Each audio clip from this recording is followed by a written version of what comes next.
Welcome, welcome especially to Lucy and all of her family and friends who are here for her baptism.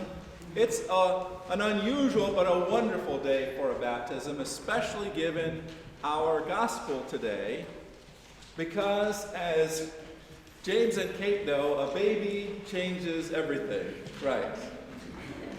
The first one, probably the most, right? Henry was a total change of lifestyle. And as much as you think you're prepared, you're not prepared. Everything is different overnight. Totally different. And then you're just getting into a nice routine and figuring stuff out. And now Lucy, right? And everything is different again. Though with two children, you're still playing man-on-man defense. You haven't gone to zone. So that's one thing. So much changes in the lives of a family when a baby comes. All the priorities change around you, your time and your energy. You have to kind of take naps when you can and hoard your energy, and you just, somehow God gives you the energy you need, somehow, to get through it. 2,000 years ago, another baby was born, and that baby changed everything. That baby, born to Mary, changed the entire world. And our response today is part of that Gospel of Luke, the beautiful song of the Magnificat, is a template, a way of understanding how dramatically Jesus was going to change the world. But who could have known that when these two women met in a tiny corner of a forgotten part of the Roman Empire? Mary, who I'm sure was not feeling particularly blessed that day. I think she was feeling not blessed, but stressed, right? She was a new pregnant mom. She was unmarried. She had a lot of unusual stresses on her as well. She did not yet know if Joseph was going to accept her and go through with the marriage. I'm sure in her little village, the tongues were wagging, right? I mean, we know it was a miracle, but all they knew was, aha, Mary, that goody two-shoes, look at her, she's pregnant. You know how people can be. So I'm not surprised that Mary got out of town and went to visit her cousin Elizabeth in the hill country. She wanted to get out of Dodge for a little while, and she met Elizabeth, and I'm sure she was just full of stress. But Elizabeth was able to see something in Mary.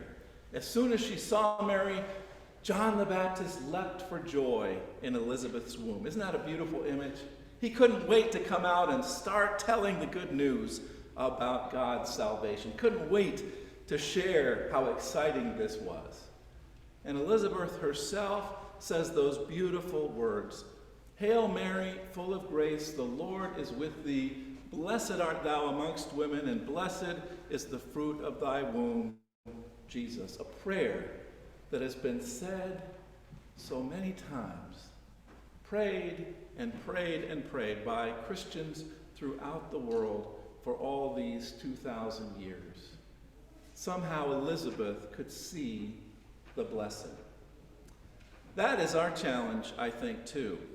This change that comes upon us in life can be joyful, like the birth of a baby, or it can be ominous, like everything else in the world that seems to be going on. So much change. We get tired, don't we, and exhausted and stressed out. I've noticed in email chains that I'm part of that there's a little chippiness going on, right? A little stress and anxiety. Sometimes we aren't acting as our best selves. We've lost the capacity maybe to be patient in the midst of all of the anxiety, stress, and change that is going on. And just when we think we're finally through the pandemic, along comes the Omicron variant. Who knows how bad that's going to be? We tense ourselves and wait to see what's going on. We know that change is inevitable, but we don't have to like it. You know that old joke, especially Episcopalians for some reason. How many Episcopalians does it take to change a light bulb? There are a variety of versions of this, but the one I like is it takes 3. It takes 1 to change the light bulb, and 2 to complain about how much better the old light bulb was. It's probably not just Episcopalians. I think we want certainty. We want things to be stable. And how do we find stability in a world of stress and anxiety and change? Where do we find that sense of stability? How can we have the eyes of Elizabeth to see the blessing in the midst of all the challenges? Well, I think there's some ways we can look at this. One is we need to take care of ourselves. We need to feed the roots. If you think of ourselves as a plant, there's the flower and the branches and the leaves, but the most important part of the plant is the roots. If the root system is healthy, by and large, that plant is going to be healthy. What's the pH balance in the soil? How deep are those roots going? Is it clay soil or is it a nice rich earth? When those roots can be deep and stable, the plant can withstand high temperatures and winds and challenges. And we need to attend to our root system. Whether we are new parents, parents of a second child, or whether we're just trying to make it through this life with health crises and stresses in our families and problems, what does that look like? Sometimes it's really basic. Sometimes it's as simple as tending to our own health. I've been reading a lot about how important sleep is. Americans are the most sleep-deprived culture. We're really bad at sleeping. Half of us are on sleeping pills, and that messes us up in other ways.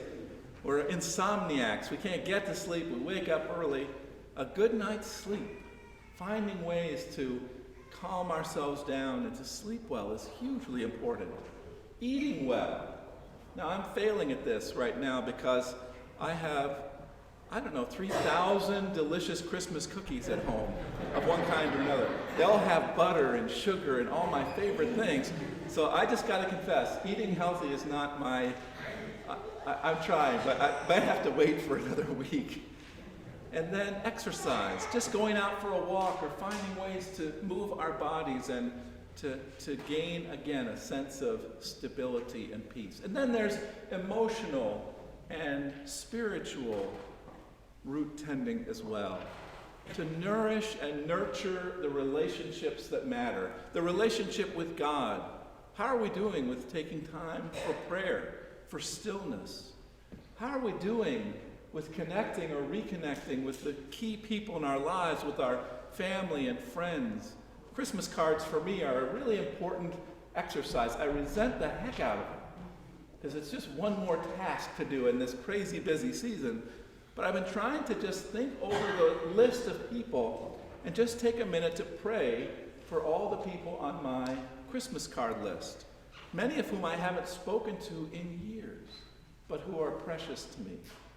How might we reestablish some deep connections with those people who mean the most to us, instead of letting our lives get so hectic and out of control? Anyway, tending those roots means the world. It means that we have the capacity to handle it when our kids have a tantrum. And we don't fly off the handle because we're centered.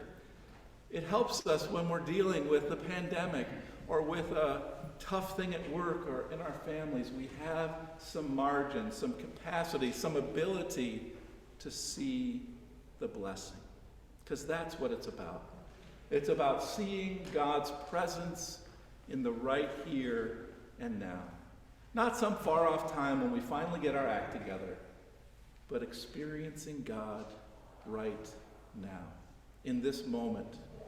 Because that moment is all we have, right? The present moment. How can we see the blessing?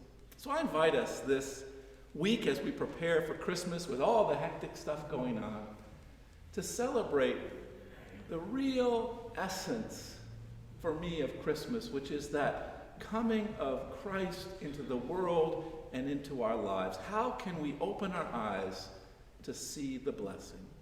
To see the blessing of Christ, to see the blessing today of Lucy, and to see the abundance of blessings that God has given us in those relationships that matter, in our lives, in our capacity to do good.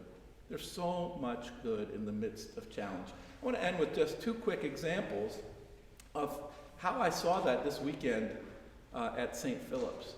we see in the midst of challenges, change can bring blessings. So, we've been experimenting with all kinds of technology during the pandemic, outside services, inside services, Zoom, Facebook, YouTube, you name it.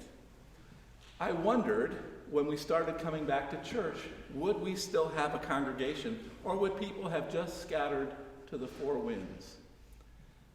Partly because we had to adapt with this technology, and people were able to find us online and to see what was going on. This year has been the biggest year for growth since I've been at St. Philip's. I find that amazing. Don't you? I find that a blessing in the midst of challenge. Our outreach programs, our blood drive on Friday, we have had to adapt. We moved to St. Paul's Methodist Church because our space wasn't big enough for the Red Cross. We went through all these gyrations. Stephanie Beatty wanted this one, maybe her last blood drive, to be here for December. So on Friday, she browbeat the Red Cross into bringing it back here. She reorganized the whole flow of everything to make sure that it would work. And we had our best blood drive of her whole 12 years of leading blood drives. Amazing, right? See the blessing. Elaine Hernandez, who did our Christmas food basket project for years and years, we used to do those little index cards. You'd take the cards home. Well, we couldn't do that with the pandemic.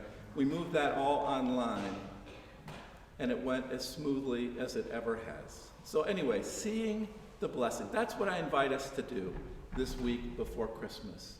Look around us. We get so beaten down by the challenges and stresses. How can we see the blessing? May you be blessed. May Lucy be blessed.